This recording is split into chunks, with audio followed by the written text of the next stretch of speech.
A comienzos de enero, en el Centro Hospitalario Pereira Rosell, se realizó ya la primera cirugía de adecuación de género del 2024.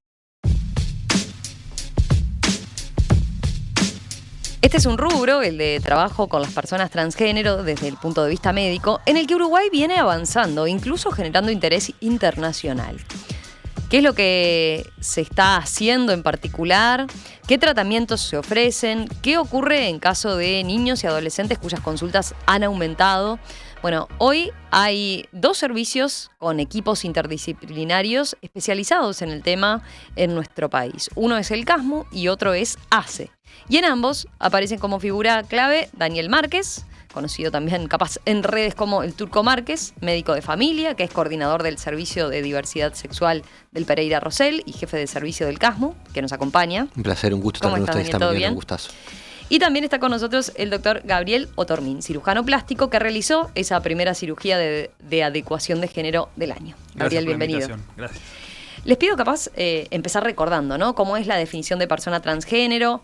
La transexualidad es una identidad en la que el individuo se identifica, desea vivir y ser aceptado como una persona del sexo opuesto quizás al sexo biológico. ¿Esa definición es correcta? Sí, en realidad creo que lo que hay que diferenciar claramente es el sexo biológico, la identidad de género y la orientación sexual. Son 3 cosas bien distintas que frecuentemente se confunden. Nosotros nacemos con un sexo biológico que puede ser de 3 formas. Sexo femenino, masculino e intersexual, que son personas que coexisten con esas características desde el punto de vista biológico.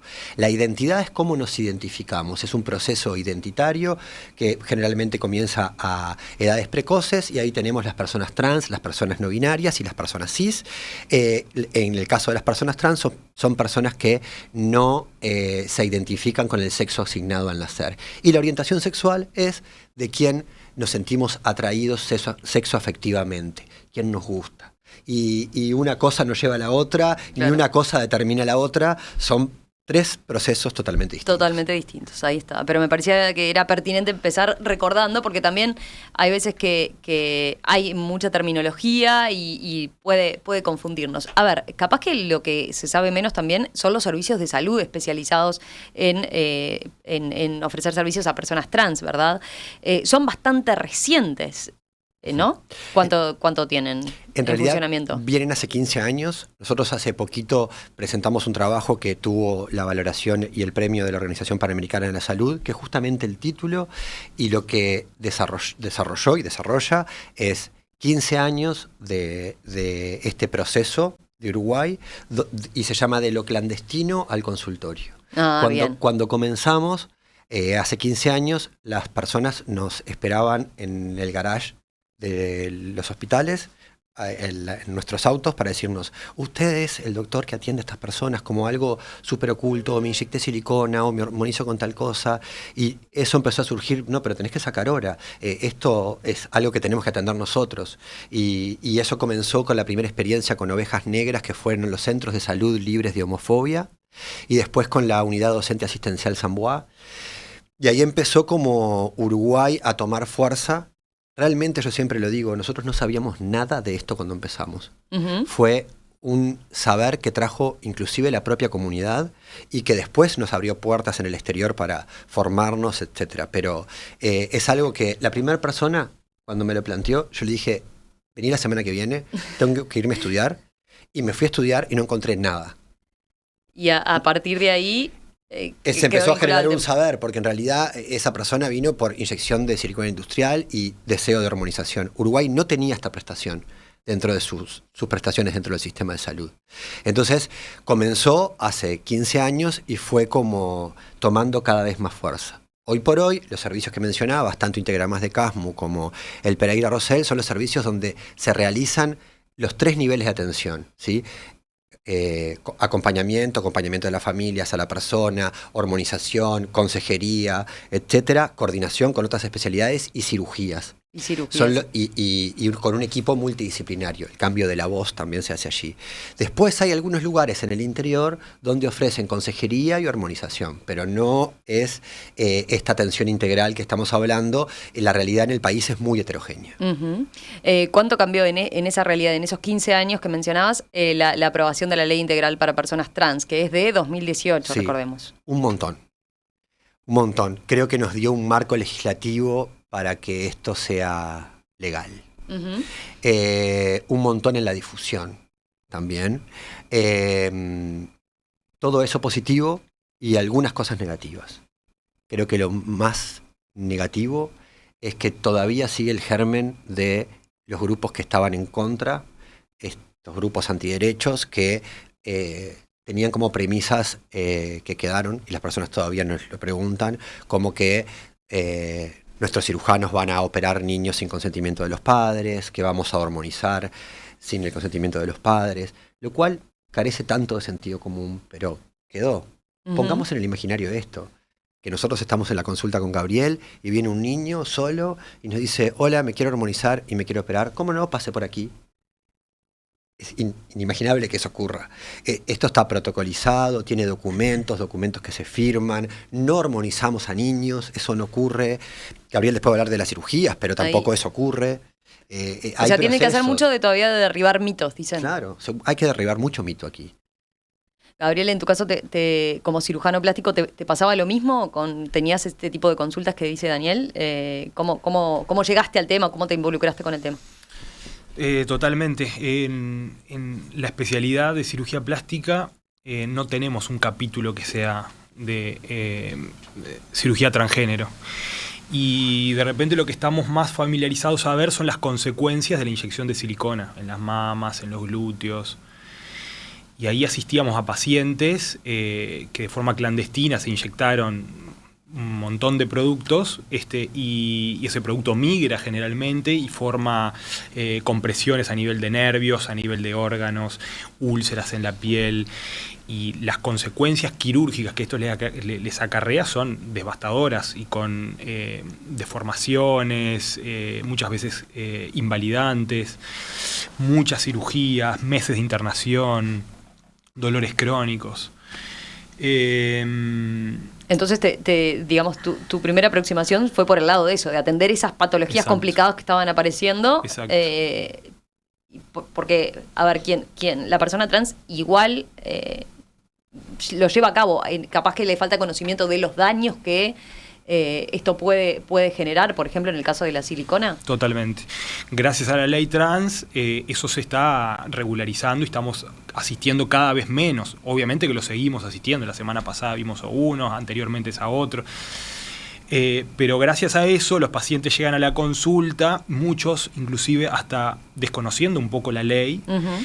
Y te preguntan, bueno, pero yo me puedo operar y me puedo hacer esto, y cuánto tengo que pagar, y hasta lo desconocen también. Entonces nosotros estamos tratando de educar y asesorarlos y diciéndoles, bueno, qué es lo que ellos pueden hacer, pueden acceder a partir de esta normativa, y a su vez también los educamos a que no sigan realizando este tipo de procedimientos clandestinos con estas consecuencias.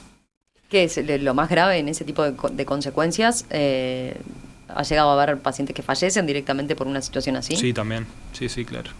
Ustedes me decían en la previa, claro, la formación que han tenido que hacer también parte de estas inquietudes que empezaban a recibir hace años de personas que querían operarse o hacer algún tipo de tratamiento y no encontraban la forma, no encontraban el canal, pero me decían, porque en general no hasta ahora no había formación en medicina de nada de esto, no tratabas en ningún punto este tipo de especialidades. No, yo creo que hay algo que nos viene pasando con Gabriel, que es, pertenecemos al campos de conocimiento totalmente distintos, uh-huh. Tanto Gabriel como yo.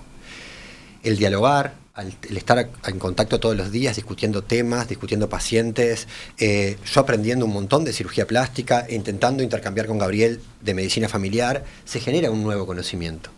Y es un nuevo conocimiento que tiene el punto de contacto de nuestras dos disciplinas.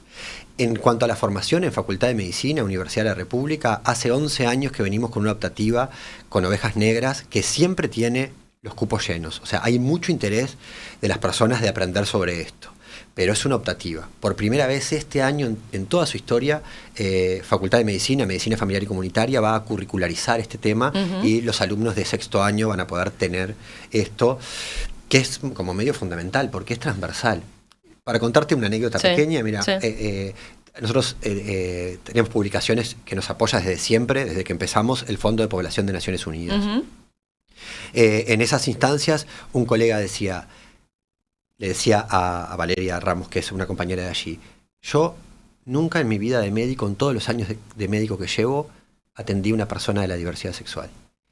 Y ahí decíamos tipo, no, es imposible. Estadísticamente es imposible y seguramente no lo hayas preguntado. Claro. Y otro colega decía, yo no lo pregunto porque tengo miedo a la respuesta. Entonces creo que hay un montón, acá con estos ejemplos, que creo que son así muchas situaciones, lo lejos que estamos de esa cercanía. Es súper importante que el médico te pregunte qué orientación sexual tenés. Hay gente que dice, eso está en el plano de la privacidad. Para nada. A ver, ¿por qué para vos no? A mí no está en el plano de la privacidad porque seguramente si vos sos una mujer lesbiana, por ejemplo, yo a vos no te voy a recomendar, no te voy a decir qué método anticonceptivo usás. Y te voy a hablar sobre el sexo seguro entre mujeres. Y te voy a hablar voy a preguntar seguramente sobre la discriminación que sufriste, hace cuánto saliste del closet, si eso tiene repercusiones, porque los problemas de salud de la diversidad sexual son que, por ejemplo, hay el doble de suicidios, el doble de ansiedad, intentos de autoeliminación, lesiones autoinfligidas. Si miramos la estadística de Uruguay se destaca, lamentablemente, por el gran alto índice de suicidios. Recordarás que hace muy poco... Sí, claro. A nivel general tenemos una tasa que nos deja muy mal parados, pero lo que dicen ustedes es a nivel... en particular las personas trans. En la diversidad sexual toda. En toda la diversidad sexual. Creo que es el doble la tasa, sí. Una cosa así. En realidad se estima el doble porque tampoco hay mucho registro de esto. Porque como no se pregunta, como se piensa que es del plano de la intimidad y no del plano de la salud pública, que es como debería ser, tampoco, pero las estimaciones en Uruguay, nosotros trabajamos en el Pereira Rosell. Yo atiendo infancias y adolescencias. Y muchas de mis llegadas son por intentos de autoeliminación, lesiones autoinfligidas. Porque el proceso, y esto es un concepto académico, closet, que muchas veces se habla como si fuera algo del lenguaje no formal, es un concepto académico. El closet trae consigo situaciones de salud mental súper difícil. Es muy difícil vivir y cargar con el odio y la discriminación por quien vos quieras amar o por cómo te identifiques. Y eso es terrible porque no te deja ser. Te pone un libreto. Un libreto social. A edades muy precoces los niños y las niñas aprenden que está mal que te guste alguien del mismo género. Y eso es terrible. Y nuestras generaciones, creo que los tres compartimos más o menos la misma generación. Sí. Puede ser, estoy haciendo el ojo. Nosotros en nuestra formación no tuvimos referentes de la diversidad sexual. Hasta hace muy poco en Uruguay, en carnaval, un varón gay era víctima de burla y en el espectáculo se mostraba como el gracioso que solo quería sexo con varones, etcétera. Hace nada.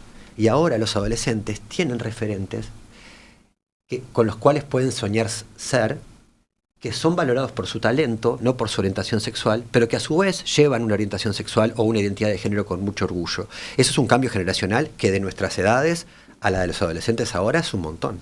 ¿Se está discutiendo en el ámbito médico esa posibilidad, la de concretamente establecer dentro de cada una de las consultas sobre la identidad de género del paciente? No. Está lejos todavía. Está muy lejos. ¿Vos entendés que debería instrumentarse, sí, que hoy en día pasa por un tema de salud, pero todavía se está lejos? Que debe ser transversal. Creo que la única disciplina que está pensando un poco esto es medicina familiar y comunitaria, porque es el médico de cercanía que acompaña y que atiende a toda la familia y que ya conoce los antecedentes y puede abordar esto, pero si no, estamos muy lejos. Y eso genera mucho daño. Las personas cuando van al médico muchas veces montan un personaje. Dicen, nos dicen nuestros pacientes, yo me he visto para venir acá como no me siento porque sé que voy a ser juzgada o juzgado desde la puerta, desde el administrativo, hasta donde voy a hacerme estudios. Entonces, eso es lo que estamos cambiando o intentando cambiar con mucho apoyo de la sociedad civil. La sociedad civil acá juega un rol fundamental, ¿verdad? O sea, no voy a nombrar a ninguna, hay varias, Ovejas Negras, Transvoz de Uruguay, hay muchas más, pero que La consejería que podemos dar nosotros con nuestro equipo es muy distinta a la que puede dar una persona que por ejemplo, una madre que ya atravesó este problema de odio social, de discriminación, etcétera, y le puede decir, mira, yo estoy con mi hijo y estoy bien. Y el camino que hice fue esto, y es... Decirle a otra madre que Exacto. esté... Y nosotros nunca lo vamos a poder hacer de esa forma porque no somos mamás ni papás de hijos o infancias trans.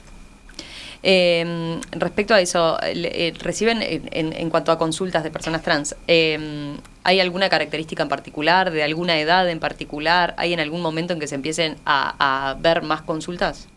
Las consultas vienen creciendo, vienen aumentando mucho la de las infancias. Nuestro mayor rango de consultas son adultos jóvenes, simplemente porque las adultas mayores ya fallecieron, o sea, no hay adultas mayores. Sí, porque recordemos que en ese caso la expectativa de vida además es muy baja, ¿verdad? Menos de 40 años. Menos de 40 años. Y eso porque en general está asociado todavía a la época clandestina, digamos, ¿no? Al odio, a la discriminación, a ser expulsados de la familia, del trabajo, la inyección de productos tóxicos, muchos medicamentos que se contraponen entre sí, el trabajo sexual, muchísimas variables. Es muy complejo desarrollarlas todas, pero todas se interseccionan. Pero la raíz, seguro, es el odio y la discriminación. O sea, se vive muy fuerte. Pero es, o sea, decías lo del crecimiento en consultas de niños y adolescentes, ahora profundizamos en eso, pero en el caso de personas ya adultas, ¿qué es lo frecuente? ¿Qué edades? Sí. Y adultos jóvenes, Gabriel, ayúdame, entre 18 y 26 años, 28 años más o menos, ¿verdad? Sí, hasta 50 y pico, 60. Más en varones trans eso, porque las mujeres trans mueren antes. Exacto. Vamos a hacer una pausa y enseguida hablamos de, entre otras cosas, bueno, los tratamientos específicamente de cirugía que se ofrecen y cómo estamos parados en Uruguay en torno a los distintos servicios que hay para personas trans. Hoy aquí en Perspectiva estamos profundizando sobre tratamientos de adecuación de género. A principios de enero se realizó ya la primera cirugía de este tipo en el año y es un área en la que Uruguay viene avanzando y hasta ha sido destacado internacionalmente. ¿Qué tratamientos y servicios se están ofreciendo en el sistema de salud uruguayo para las personas transgénero? ¿Qué pasa con niños y adolescentes de los que se ha visto un aumento en las consultas? Bueno, de eso estamos conversando esta mañana con el coordinador del Servicio de Diversidad Sexual del Pereira Rosell, Daniel Márquez, y con Gabriel Otromín, el cirujano que llevó adelante esta primera cirugía del año. Gabriel, te consulto a ti ahora. Vayamos a eso. Concretamente, en materia de cirugías, ¿qué es lo que abarcan las cirugías en Uruguay en lo que tiene que ver con las personas trans? Bueno, desde el punto de vista de cirugía plástica, nosotros nos dedicamos a, en el caso de las mujeres trans, a realizar un aumento mamario, que la ley incluye la colocación con las prótesis, que también puede ser con la propia grasa autóloga. Es decir, del mismo paciente. Sí. En el caso de los varones trans, nosotros realizamos la masculinización torácica, que consiste en la mastectomía bilateral y adecuar el tórax biológicamente femenino a un tórax masculino. En ese caso hacemos la mastectomía, reducimos el tamaño de las areolas, etc. Y de esa forma logramos ese tórax masculino.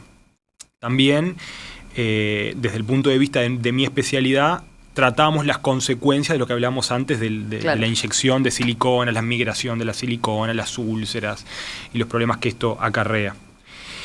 Desde el punto de vista de cirugía plástica es esto. Están las otras cirugías urológicas, que consiste en la vaginoplastia o en la faloplastia. ¿Y eso no se hace acá? La vaginoplastia sí, se realiza eso desde el punto de vista de urología. Urología es la especialidad que lo realiza. La formación del neopene no se realiza en Uruguay, en este país. La vaginoplastia sí, y está a cargo de la cátedra de urología. ¿Y es común que se dé ese tipo de cirugías? Y al año... O la persona trans en general lo primero que hace es simplemente, por ejemplo, en el caso de la mujer, lo mamario y el tórax. Eso es lo más frecuente, es lo que rápidamente busca el paciente para sentirse como más cerca de su expresión. La cirugía urológica sí, necesita un poco más de etapas y actualmente en el país se están realizando pocas al año, quizás 2, 3. Uh-huh. Sí. En el caso de cirugías de mamarias, tengo una cifra acá, en 2023 se realizaron 15 o 16 Sí, aproximadamente. Exacto. Esas son solo mamarias. Solo mamarias. Sí. Bien. Eso, el número les llama la atención, les parece, ¿es qué? ¿Cómo hay que leerlo? ¿Cómo hay que interpretarlo? Es un muy buen número. Como decíamos anteriormente, no tenemos un ámbito de formación en el mundo en general. No hay congresos, en particular, por ejemplo, de cirugía plástica, que voy a un congreso de cirugía transgénero. Uh-huh. No hay en las revistas, publicaciones internacionales, de repente en un año, en revistas que son mensuales, puedes tener un artículo. En los congresos mismos, si hay un aula, es mucho de cirugía transgénero. Entonces, tener 15 o 16 pacientes en pocos meses, porque empezamos a operar de repente fue en mayo, junio, y terminamos al fin de año con 15 o 16 pacientes, es un buen volumen, lo cual nos está permitiendo hacer nuestra curva de aprendizaje y hasta empezar a pensar en nuestras propias publicaciones y nosotros empezar a formar gente de otras partes del continente o del mundo con las publicaciones, lo cual se interpreta como un muy buen número. Uh-huh. La lista de espera cada vez es mayor, cada vez hay más pacientes que consultan, y te diría que si pudiéramos operar todos los días, creo que se pudiera operar todos los días pacientes. Nosotros actualmente tenemos cirugías un día a la semana, que es los viernes en el Pereira Rosell. Hay otro día destinado al otro servicio, pero en el Pereira es un día y en el Casmo algún otro día, y aún así la lista crece y crece semanalmente. ¿Y ves un correlato de menos utilización de los procedimientos clandestinos? Sí, se siguen viendo, pero yo creo que sí, que es menor. En ese sentido, Daniel publicaba en estos días en Twitter una imagen, ¿no?, de un paciente con que te encontraste, y que realmente, claro, es terrible la imagen. Las personas, ponías allí, seguimos atendiendo consecuencias de procedimientos clandestinos, las personas recurren a ellos al no encontrar respuesta en su prestador de salud, inyecciones de productos tóxicos generan secuelas graves, incluso la muerte, es necesario el cumplimiento de la ley trans, decía. Sí. ¿Podemos profundizar en eso? Porque, a ver, ¿cómo fue esa experiencia en particular? Bueno, capaz que acá le pongo un poco más de emocionalidad, porque también acá a los técnicos nos pasan cosas con esto. Ese día me generó pila de contradicción, te diría que hasta un poco de enojo. Yo siento que el proceso no es de reflexión sobre esto, no es culpabilizando a las personas. Las personas acceden a esto porque encontraron el sistema de salud cerrado. Y lo estamos mirando lo charlábamos fuera de aire, desde la centralidad de Montevideo, en el interior del país, pero también en Montevideo. Las personas acceden a esto porque no encontraron una cercanía de un equipo de salud que le advirtiera, le dijera que lo puede hacer dentro del sistema de salud y amparándose en la ley. Entonces, Gabriel hoy hablaba de las cirugías. Capaz que, por ejemplo, la persona no quiere la cirugía y ya con la armonización logra un volumen mamario adecuado. Creo que lo que nos pasó con esa, y a mí en otros servicios en los que he trabajado antes, es que la sensación es que llegamos tarde y que las consecuencias son irreparables y que una persona fallezca por eso es un montón, y que tenga consecuencias de vivir en situación de discapacidad, insuficiencia renal, años de vida potencialmente perdidos o años de vida perdidos. A nosotros como equipo de salud nos tiene que hacer reflexionar un montón. O sea, y lo que buscaste con esa publicación tiene que ver con eso. Sí, también es vivir estas cosas en solitario. Creo que no está bien. Me parece que esto también intenta ser como, hey, hagamos algo. Esto es consecuencia de que el sistema de salud está cerrado y que hay prestadores que todavía le dicen a las personas, mirá, yo no te puedo ofrecer nada lo de la ley trans. Por más que la ley trans lo explicita está vigente y los obliga. Y es tipo, mirá, yo de esto no sé, lo que te puedo hacer es mandarte a un psiquiatra. O la habitualidad, va a una mujer trans y le dice, te pide un VIH y te mando al psiquiatra. Patologizar, asociar cosas como si fueran lineales. Las personas viajan, se cambian de prestador. Las personas a veces tienen su prestador en Montevideo y son del interior donde el prestador no está presente, es el caso del CASMU, y en su departamento no tienen cobertura y viajan solamente por el hecho de que se le ofrece este servicio. Entonces yo creo que ahí hay una reflexión enorme, que es responsabilidad del Estado que se cumpla la ley. Fue un proceso de discusión de muchos meses, años, te diré. Pero ahí básicamente que falta controles por parte de... Sí, claro, el Ministerio de Salud Pública, por ejemplo. Salud Pública a los prestadores, sí, directamente. Pero hay un montonazo hay un Consejo de Diversidad Sexual que sesiona, donde todos los colectivos denuncian habitualmente que su prestador no cumple con la ley trans. Y no pasa nada. Pero yo creo que ahí falta una parte del relato, que es, no pasa nada, no, pasa todo. Pero pasa todo en la psiquis y en los cuerpos de las personas que sufren esto, que ya vienen castigadas de antes. Entonces, no es que no estás brindando una prestación cualquiera, no es que no estás brindando, no sé, algo puntual, que se puede resolver a la media cuadra o dentro del mismo departamento. No estás ofreciendo algo que es parte de un proceso identitario a personas que ya vienen vulneradas y que se les va la vida en esto. ¿Qué pasa con los tratamientos de hormonas? Por ejemplo, se recomienda un proceso de hormonización previo a la cirugía. Sí, en realidad eso no es obligatorio, Gaby, a ver qué decís. Sí, desde el punto de vista quirúrgico no hay un consenso de eso tampoco. Ajá. No. Puede estar hormonizado, hormonizada o no. Han habido la literatura algunos artículos, pero ninguno es concluyente, ninguno tiene nivel de evidencia alto, así que hemos llegado a la conclusión y lo hemos probado en nuestra propia práctica de ahora, que estando hormonizado, hormonizada o no, es exactamente lo mismo. Yo creo que hay algo desde el punto de vista más de la salud mental y de los procesos. Uruguay se destaca con sus buenos resultados versus otros países. A mí me ha tocado mucho viajar a formar equipos a otros países vinculados a esto por la lupa que tiene un poco Uruguay. Uruguay es bastante único en el mundo porque ofrece servicios de acompañamiento progresivos.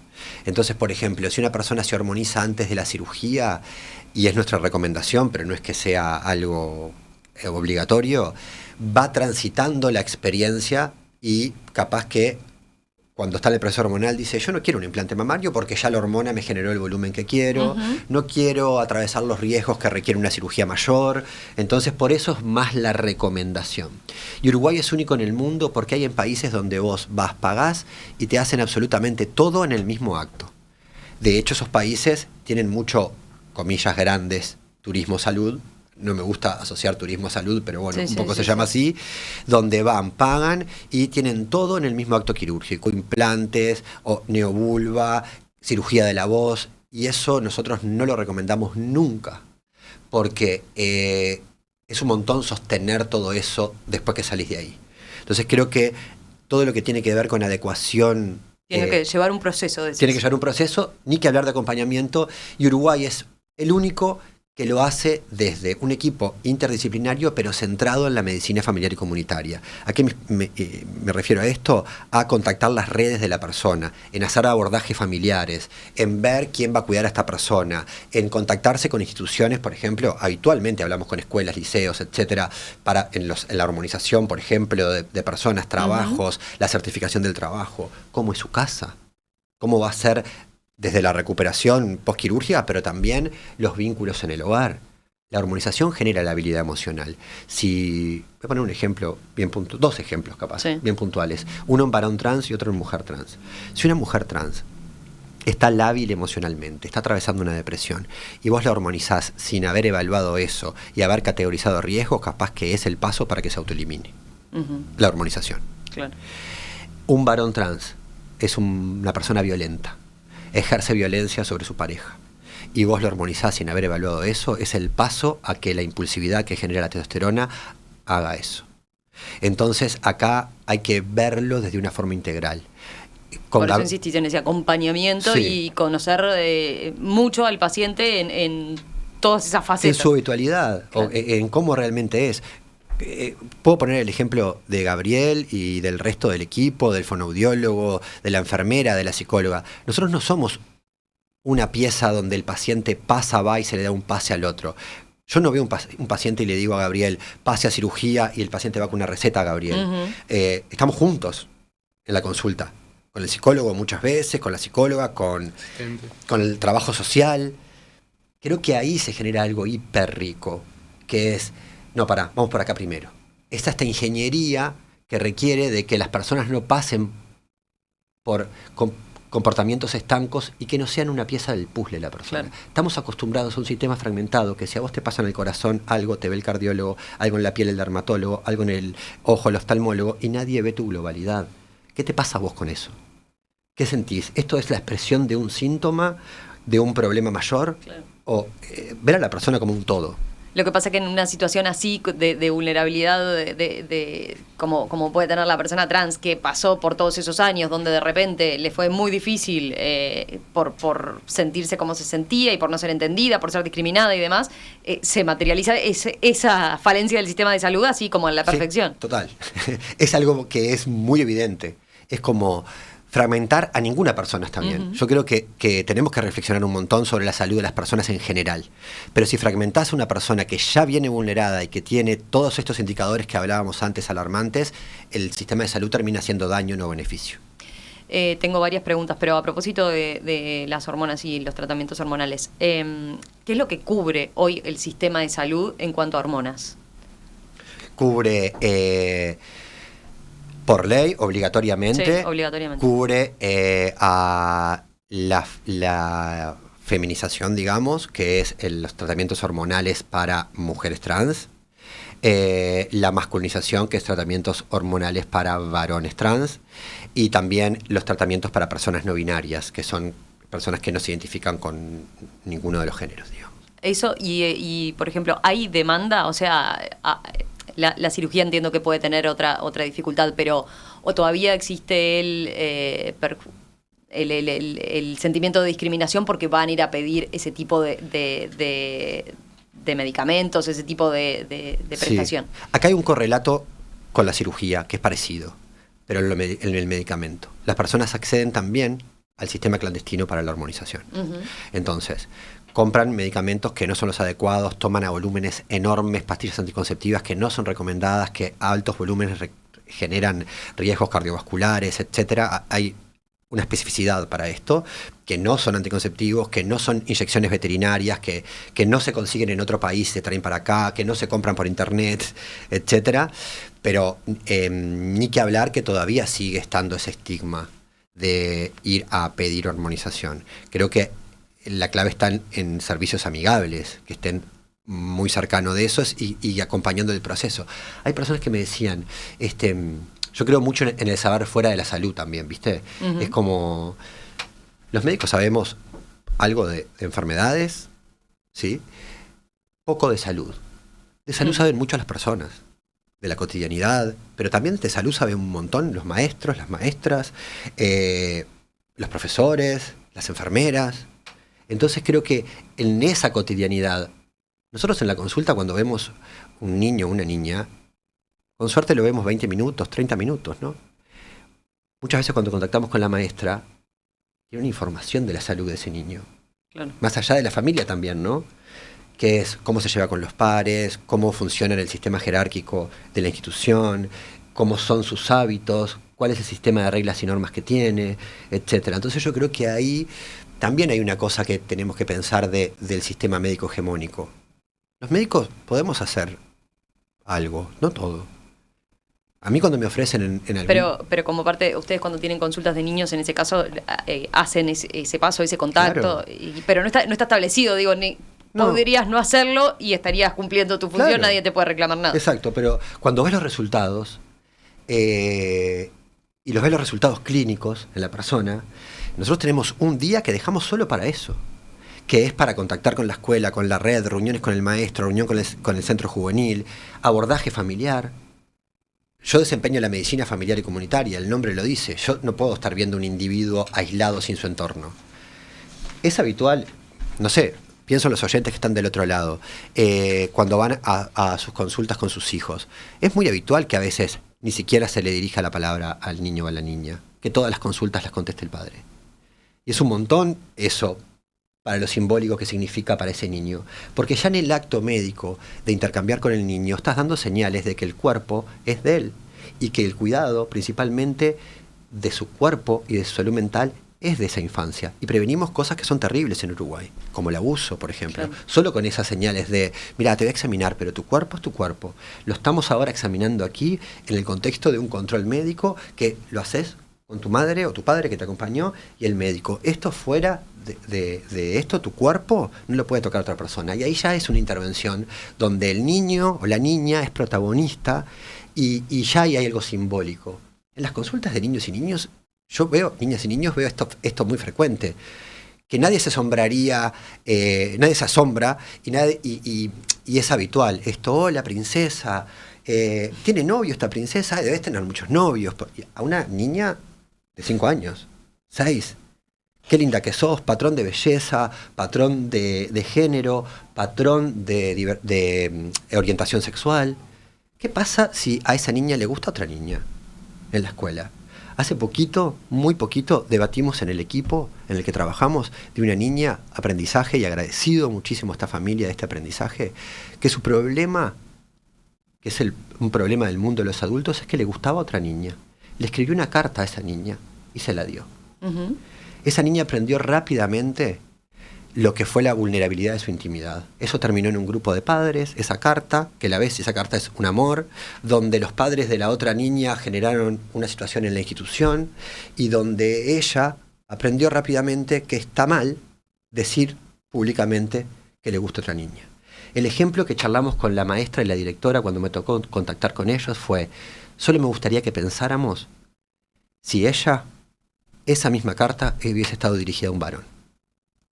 Nada de esto hubiese ocurrido, claro. Al contrario, hubiese sido festejado. Festejado por la familia del varón, por el propio varón y por la niña y su entorno. ¿Cómo ven la actitud o las familias que tienen un niño trans? Y que, porque también está eso, ¿no? De a veces quizás decir, bueno, yo no discrimino, me parece perfecto, pero cuando le toca a uno, ¿no? Tener esos prejuicios y todo eso que parecía clarísimo desde la teórica, capaz que un padre, una madre se enfrenta con muchísimas dudas, muchísimas inquietudes, lo niega también, hace que el niño lo niegue. ¿Cómo ven ustedes esa situación en cuanto a las familias y los niveles de consulta? Yo creo que la incertidumbre, la negación, todo esto que decís es muy válido. Creo que tenemos que tener un concepto claro y que es habitual, que a veces lo que se piensa es que la identidad se puede modificar. Uh-huh. Entonces los papás lo primero que hacen es intervenir en el juego. El juego de los niños es una herramienta para el desarrollo. Y la regla que tiene el juego, la única, es que sea libre y que no dañe a otros. Cuando imponemos el juego de que un varón biológico tiene que jugar al fútbol, ser de Peñarol y no sé qué, que me pasa habitualmente esto, el niño es obligado a jugar. Y ahí empieza todo un proceso de daño, depresión. Asisto a niños con depresión mayor, niños con intento de autoeliminación por este caso. El juego es libre, el juego es para jugar. Esa es la regla que tiene. Uno se desarrolla, se imagina, se piensa futuro, acuerda pautas con los pares de turno cuando me toca, etcétera, reglas que después son herramientas para ser un adulto feliz. Un niño feliz, libre, acompañado por su familia, por el sistema de salud y educativo, es un adulto sano. Entonces, pensemos, todo esto que estoy comentando es extraído de muchas familias que acompañé. Entonces creo que la intervención es, yo lo primero que hago es contactarlos con la sociedad civil, que un par le cuente lo que pasó, pero también con el asesoramiento de los técnicos. Y sobre todo despatologizar, decirle a los papás, hey, no es una patología. No hay ninguna enfermedad acá. Es un proceso natural, humano, de desarrollo. El problema se lo podemos generar los adultos si establecemos normas sociales impuestas del mundo adulto. Pero ahí, ¿qué es lo que recomendás vos en general? Que dejen que fluya ese proceso y eso va a permitir que la identificación sexual se dé en algún momento sin ningún tipo de presión. Sí, pero en un encuadre. En un encuadre que tiene que ver con lo asociado a la edad. Ujú. Jugar. Lo primero que les digo es que tu hijo juegue a lo que juegue no le va a determinar absolutamente nada en su identidad. Este miedo que tenemos en este sistema un poco machista, que si un niño juega con una muñeca va a ser gay o va a ser una mujer trans. O sea, me parece que el riesgo que tenemos es mucho mayor si le inculcamos, como sí ocurre, salir a cazar en semana de turismo con un arma y ver cómo mata a un animal, el fútbol cuando no le gusta, todos los patrones que hay de masculinidad o de feminidad, Uh-huh. ¿sí? Cuando el niño es obligado a eso. Pero sobre todo en un encuadre de el juego es libre con estas pautas que hablábamos antes.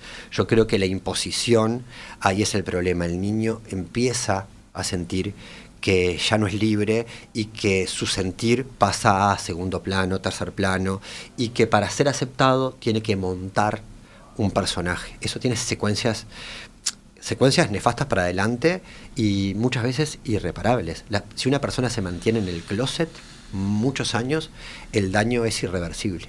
Hace poquito nosotros tenemos un instrumento que desarrollamos en el servicio, que lo utilizan otros países, que se llama línea de vida modificada. Para hacértelo breve, Sí.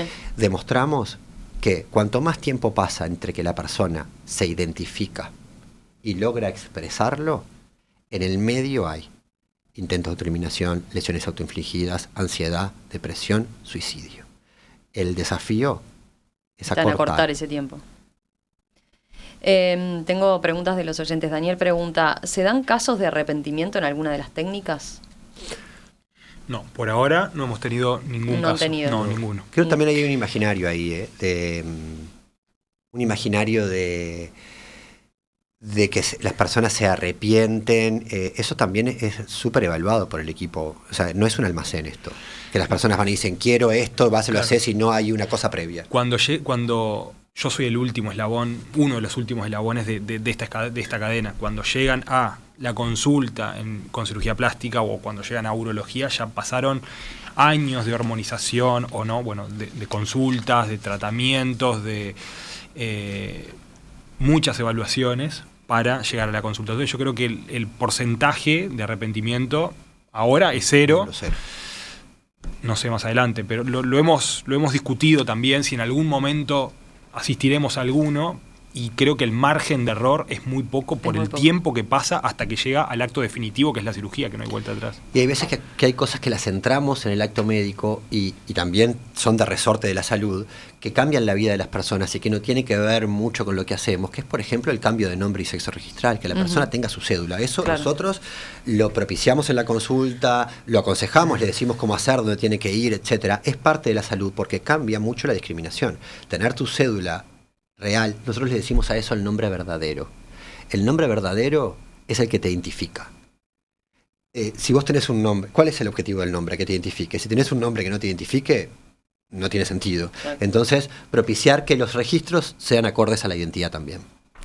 Daniel Márquez, Gabriel Otormin, gracias, gracias por estos minutos esta mañana aquí en Perspectiva. Ha sido, creo que, muy, muy claro los conceptos que han manejado, lo que queda, ¿no? para la aplicación de la ley trans.